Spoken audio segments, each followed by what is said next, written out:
What Why do you couldn't think the do it? solution is then? I want to get to the solution here because the state is just clearing out these encampments, shuffling people around, trying to, it's not really, it's obviously not really a solution, and shelters are not a solution.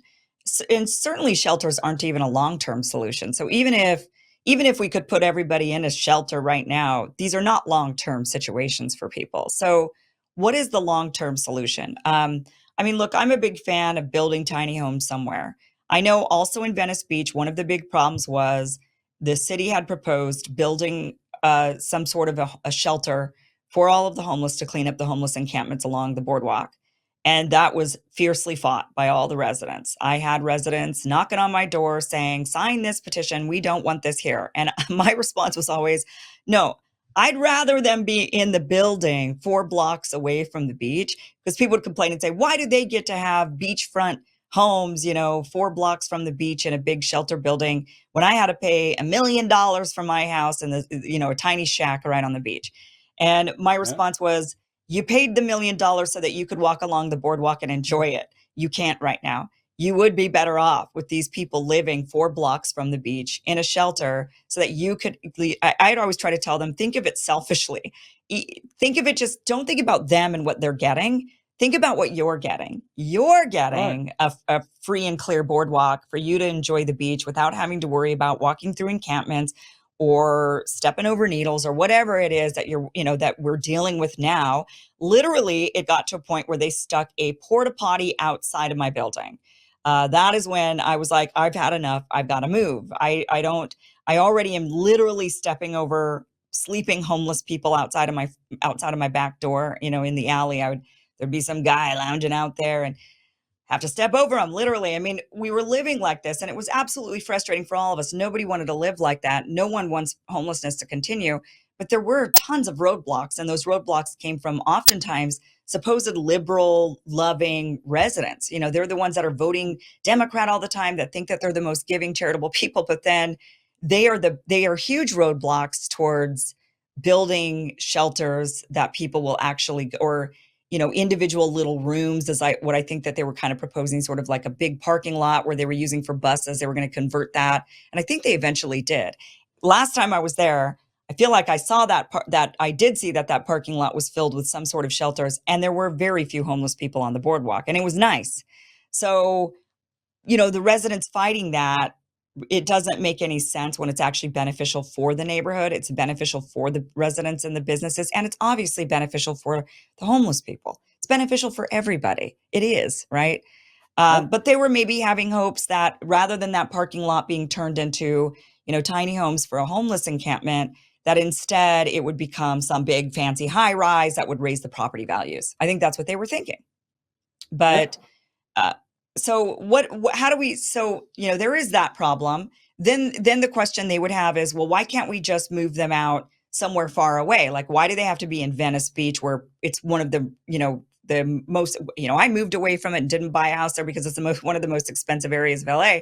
So, you know, then the question is, why don't we move them out somewhere else? Well, those neighborhoods don't want them either. So everybody petitions against having the homeless encampment built. It almost seems like wherever these shelter, like one, I'm a big proponent of, because I do think that homeless people need to be able to lock their door.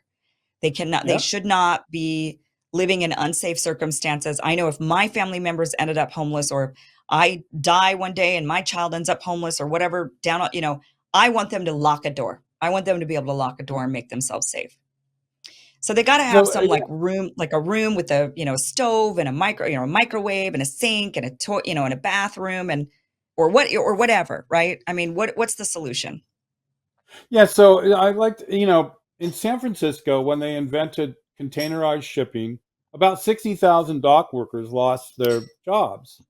Now, those 60,000 dock workers lived in single room occupancy hotels.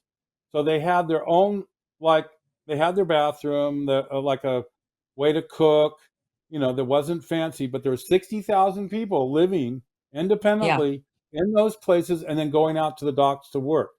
Those people slowly became homeless, many of them. And because they started bulldozing the single room occupancy hotels, and they built like Moscone Center, and they built the art museum, and they built all these things they weren't thinking about. So in 1988 in Santa Cruz, I was like proposing to the city, why don't we start building single room occupancy hotels instead Yeah. of spending our money throwing people's stuff away, and think ahead. So we know that that there's likely, every year there's more homeless people every year. So plan to have enough single room occupancy hotels to handle the people that are potentially going to would fall through the cracks and become homeless, but they don't because they somehow got into these single room occupancy Yeah. hotels. Yeah. And in America, we used to have, like, if you go to Baltimore, or New Orleans or San Francisco or any of the seaport cities, like if you've ever been to the Sunset District in San Francisco, the better off paid dock workers bought houses out there, and they're actually look like whole houses, but they're actually kind of smaller than a traditional house in a lot of ways. But they're 2 stories. They've got a garage. The family can live in them. But they figured out how to build a house where the mortgage was still only a third of the wages of the dock worker, so the dock worker could get the mortgage and buy the house. Right, the workers were thought of as and then the people that built all the housing in the Sunset made a profit, and they were Yeah. doing fine too. None of that is occurring, and all of that could occur. There's also Yeah, solutions that's the for. solution. You're right. I think that is 100%. I had a family member who lived in one of those single occupancy hotels for over 10 years. A close family member lived there for over 10 years. And they could have all their belongings. It was a 10 by 10 room, roughly. It's not a very big space, but it's enough uh, for a full bed. There was a mini fridge, a sink, a little bathroom. There was, it was maybe a little bigger than a 10 by, probably, but not much bigger than a 10 by. It was probably, I mean, it was tiny. It was tiny, but it was workable. It had a little kit, they could cook. They had their own bathroom and shower. They had all of their stuff. It was crammed full of stuff. They had a dog. They had all of the things that they needed, and they lived there for over 10 years in that single occupancy room hotel. And that is this, I think that's the solution. And these hotels could make, a certain percentage of them could be for never ending occupancy, like you can stay there forever, that, and the uh, government maybe would even pay for, there would be subsidies for that.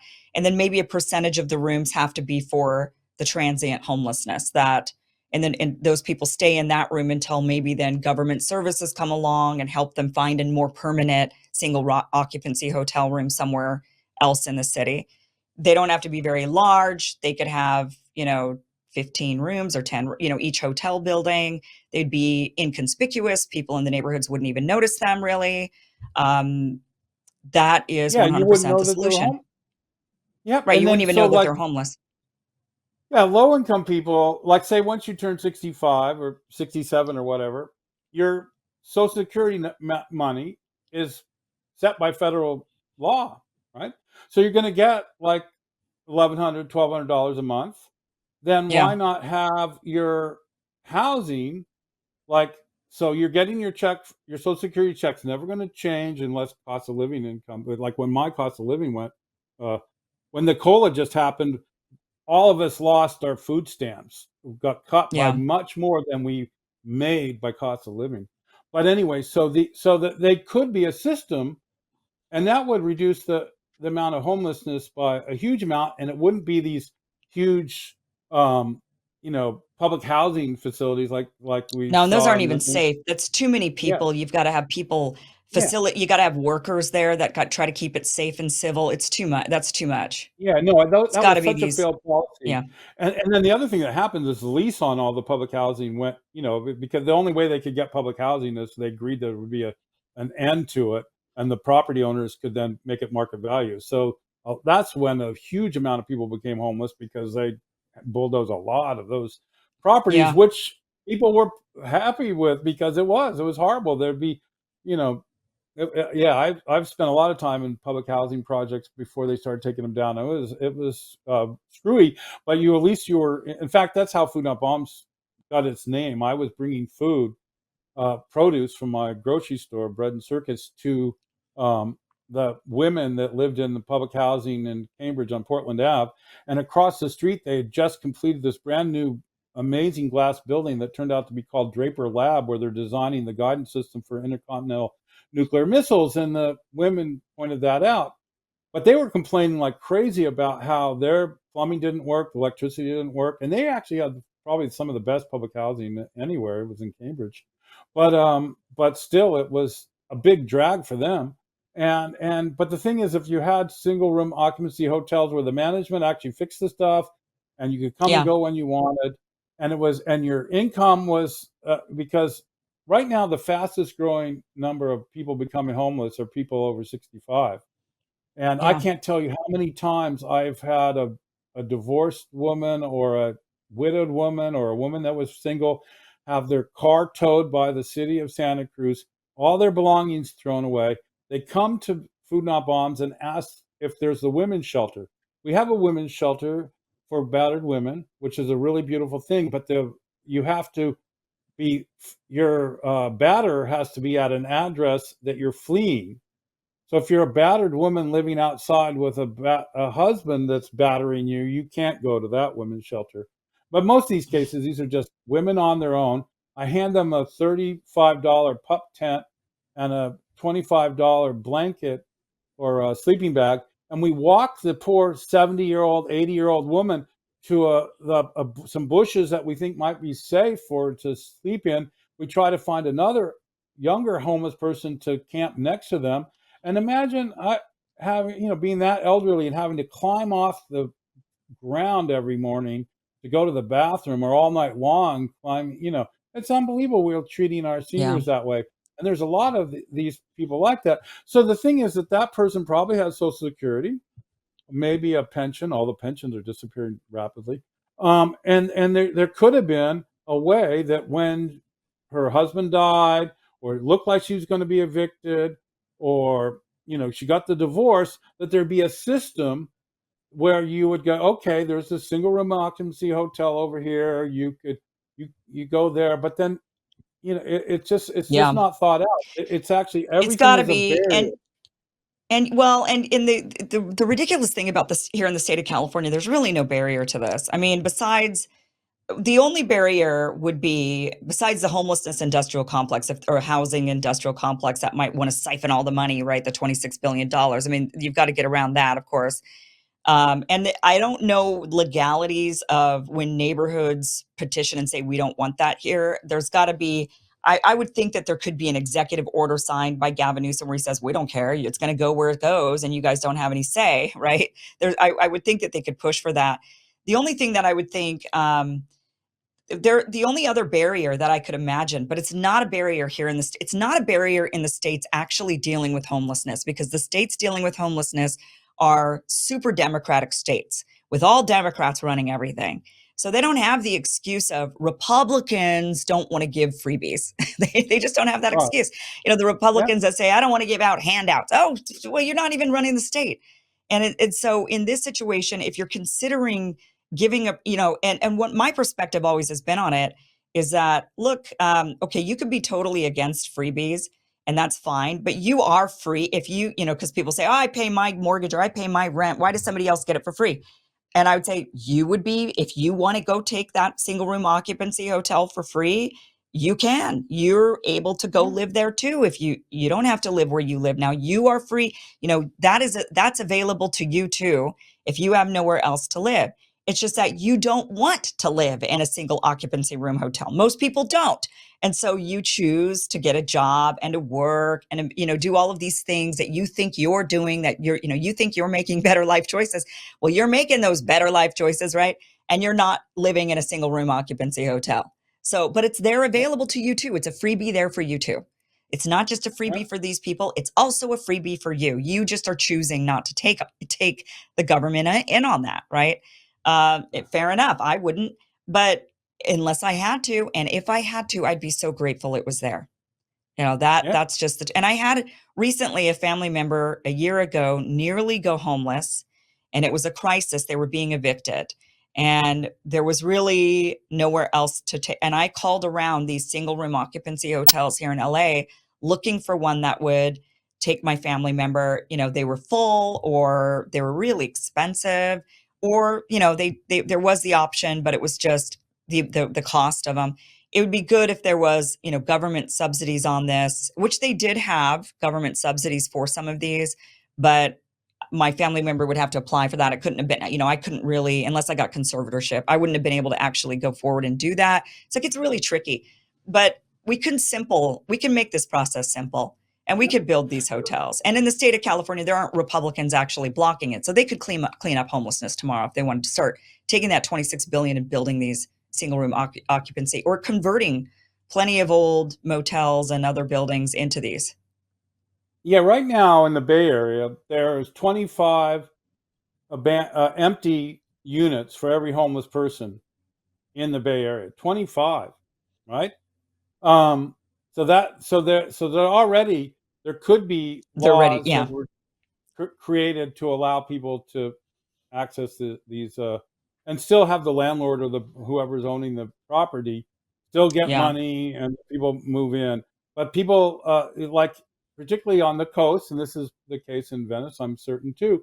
Um, a lot of people, it's their vacation home, so the home sits empty for all this time. So you're not going to expect a homeless person to move into a mansion on the beach just because it's Right. Of empty course. Right. only for 2 weeks.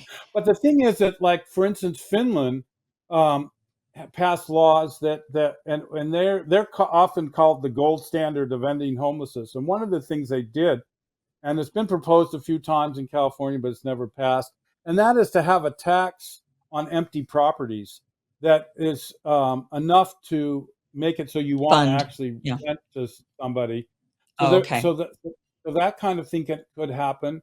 It becomes illegal to own more than two properties that um, like a property that's empty and a property that's not. It's basically Yeah. against the Well, law. Italy does that. Italy has Yeah, like on your primary residence, you're not taxed very much, but if you do have a secondary residence, it's taxed quite a bit. yeah, It's yeah, just yeah. and then they That use that yeah, there, tax, I'm sure, for things. yeah, yeah. See, there's policies that could really help. Now, the other thing is that um, the one of the driving forces of the anti-homeless movement in the United States, because there's a very well-financed, very organized anti-homeless movement, of which Newsom is succumbed to, and maybe even cooperates with this. But there's a so one of the PayPal mafia who started Palantir, which would be Peter Hmm. Thiel, who's the Yeah. person that's supporting J.D. Vance and under Trump, and Right. his co-founder of Palantir is a person by the name of Joe Lansdale from Fremont, California. I think he moved to Austin recently, and he has like several trillion dollars in management in his hedge fund.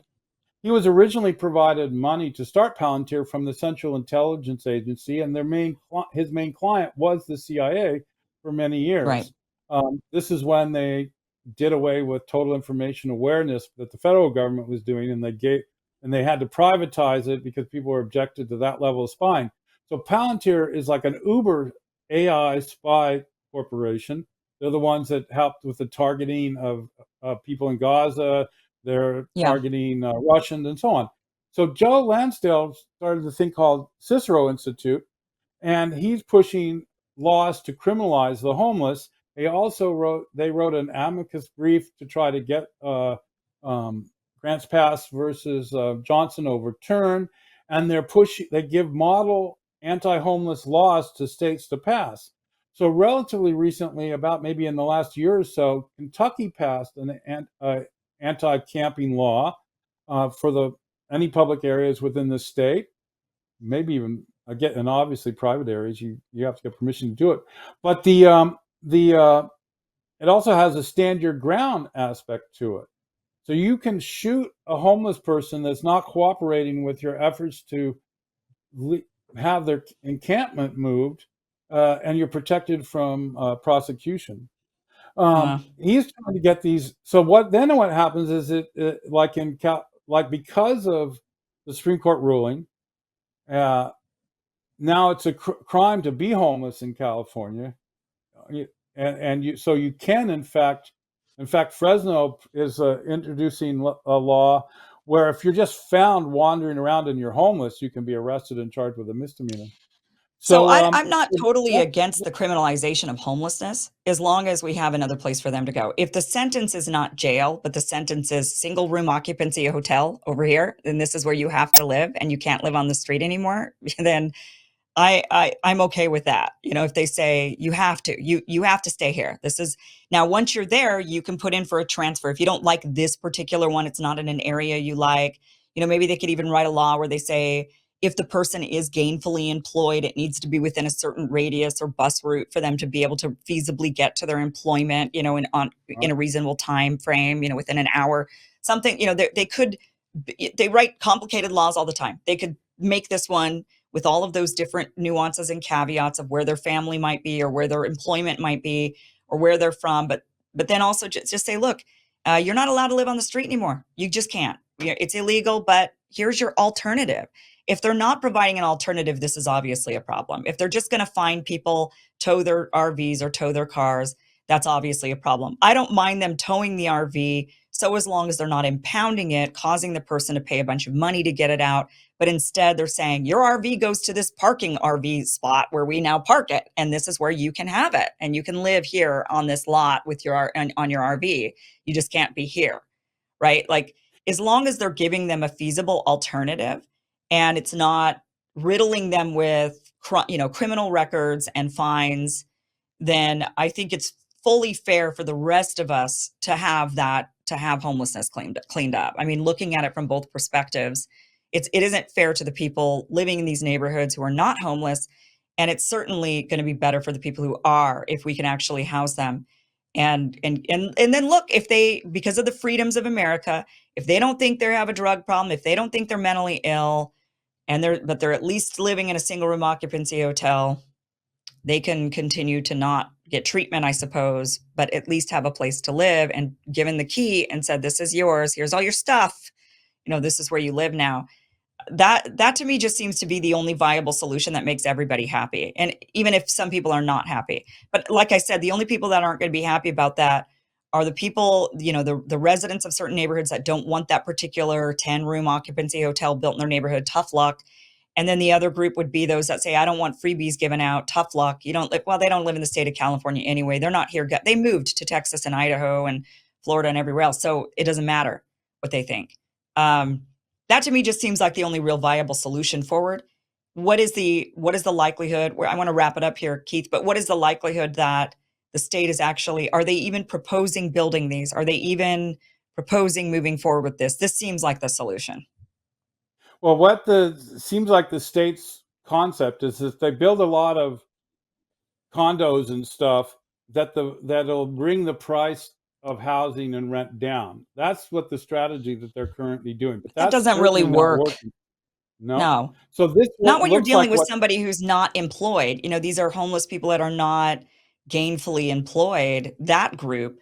Maybe that'll work for the on edge group, right? The group that's just trying to survive. If we do lower rents, maybe that would definitely keep that fringe, you know, that right on the border, those people housed, but it doesn't solve the encampment problem at all. no, they just are because what the homeless industrial complex here, they really pushed for luxury condos to be built because they would then promise like three units would be a so-called affordable. But Right. Yeah, right. you really have to get 90,000 a year to get into the Yeah. affordable. So anyway, so they're not so affordable. But the it looks like the plan, sadly, is because I think that there's going to be a big downturn in the economy. I think we saw that one stock market crash and recently. If there's a war and the gas prices go way up Right. because of the conflict, then there'd be more and more homeless people. And it seems as though the strategy is is to move homeless people against their will, sadly, but through coercion and so on, to military bases and place the homeless in dorms in military bases way outside of town. So, for instance, the proposal here is to put people in Camp Roberts in San Miguel, which is so therefore you're going to be completely. I guess you will be allowed to leave, but there's no place to leave to really. You know, there's Yeah, like a because you're in the middle of 7-Eleven in nowhere. town or whatever. Yeah, so Right. and then Camp Pendleton has a 47,000 bed facility that they were allegedly going to be using for undocumented people coming in to the country, but is still empty apparently, and maybe housing homeless in Southern California in there. So they're not really. And then the other thing that is one of the, it's interesting you should say the Democrats have this a lot of homeless people living in the streets in those states, and less so in the red states.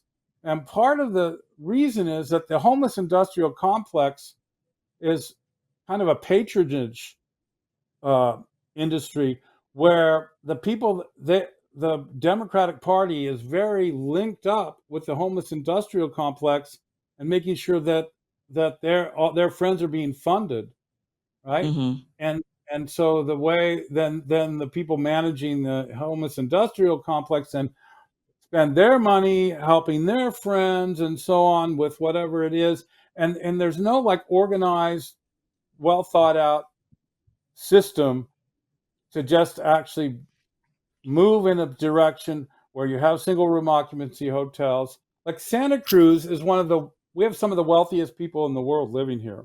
Yeah. So the treasurer of the anti-homeless organization here is called Take Back Santa Cruz, is the husband of the chief attorney for Google, and they got a lot of money. So Google could actually, I mean, Google does have a thing called Abode, which does a little bit of this, but it could be a lot more. And people like Joe Lansdowne with billions of dollars, or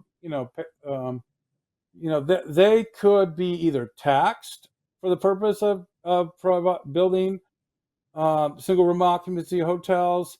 There's all these things could happen where the president promises there's going to be an increase in the minimum wage, but then Yeah.